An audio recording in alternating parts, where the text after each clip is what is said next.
pala gamit ang tap-tap sale. Kahit na sabihin natin na, kasi yung iba po nagsasabi na pagka medyo, sabihin natin medyo senior na, ganyan na po, eh nahihirapan silang gumamit. Pero bakit po, despite your age, ay kayo ay nakagamit pa rin ng tap-tap sale app para magpapadala ng pera sa Pilipinas.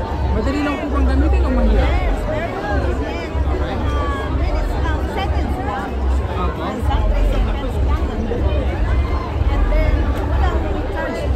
Okay, libre ano ba? Libre pa ang padala. Tapos kayo po ba yung nagkaroon din ng bonus kung kayo gumamit ng tinda? Okay. Opo. Matagal na. Minsan wala siya. Eh di ang dali na po ng inyong pagpadala ngayon dahil hindi na kayo lalabas, hindi na kayo pipila. Tama po? Kahit nakahiga, nasa bahay lang na po. Okay, dahil si Mami at saka si Tito, okay, ay parehas na nagamit ng tap-tap sale, bibigyan po kayo ng regalo ni tap-tap sale. Okay po, yan lang po ha. Ito po para po sa inyo, Tita.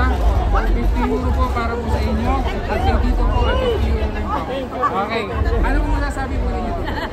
Masasabi ko wala na napakalaban niya mga kahit nga nakahiga. Opo, makakapagpadala na po. May re-recommenda nyo po ba ang tap-tap sale sa ating mga kababayan dito sa Italia at sa Europa? Oo. May-recommenda ko lahat. Kapatid ko. Nirecommend nyo na po. Salamat po.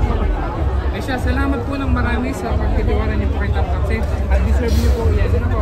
Ang dagdag po sa inyo pang pera. Salamat po ng marami po sa inyo. Jollibee na kami. Ayun, may pan-Jollibee na lang. Pangalan.